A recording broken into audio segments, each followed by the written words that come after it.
ये नीपा को 2 मिनट में निपटा देते हैं।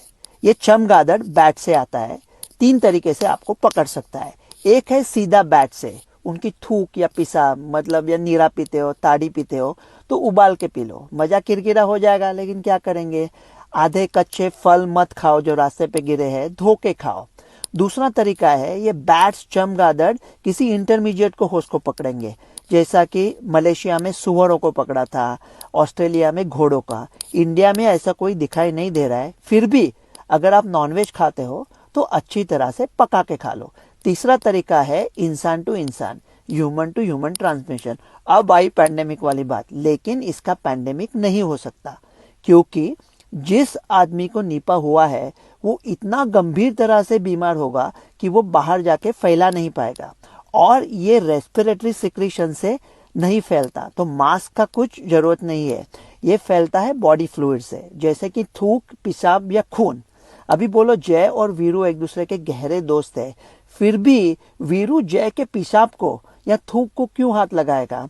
तो इसका खतरा सिर्फ है नीपा के पेशेंट की जो देखभाल करते हैं वो डॉक्टर्स और नर्सेस को, ज्यादातर नर्सेस को। तो फिर क्वारंटाइन का क्या फायदा है। कोई इंसान अगर नीपा के पेशेंट के संपर्क में आता है तो उसको क्वारंटाइन करके क्या फायदा है। और संसर्ग होने के बाद लक्षण आने को कभी कभी 8-9 दिन लगते हैं, कभी कभी 3 महीना, कभी कभी 2 साल। तो कब तक क्वारंटाइन करोगे। तो इसका लक्षण क्या है। तो बहुत बुखार आता है और सर दर्द होता है, और अगर हो गया तो बचने का चांस बहुत कम है, 80% से भी ज्यादा मौत का खतरा है। तो फिर टेस्टिंग कैसे होता है। ये जो वायरस का टेस्टिंग होता है ये इंडिया के शायद 4 या 5 लैब में होता होगा, और जो एंटीबॉडी का टेस्टिंग है वो भी बहुत कम जगहों पे होता है। तो ऐसे अगर खबरें आने लगी ना, जैसे किसी छोटे से शहर में चुन्नू मुन्नू लैब में ये आ गया, तो समझ लो कि फेक रहे।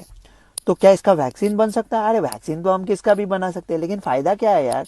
लाखों वायरस है, क्या करोड़ों वैक्सीन लोगे। छोड़ दो, धोखा बहुत कम लोगों को है।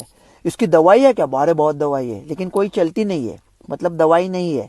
मोनोक्लोनल एंटीबॉडी किसी भी वायरस का अमेरिका 6 हफ्ते में बना सकता है, लेकिन वो बहुत महंगा होता है।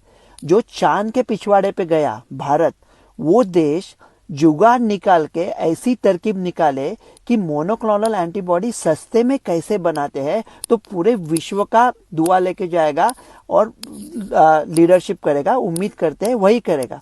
तो अभी ये जो नेशन कह रहे हैं कि ये बॉर्डर लगेगा, कोविड जैसा चेकिंग होगा, अरे छोड़ दो। दीवार जो हम दोनों में है आज गिरा दो, कहीं जाना है घुमाओ, या नीपा बीपा छोड़ दो यार। रवि गोड से।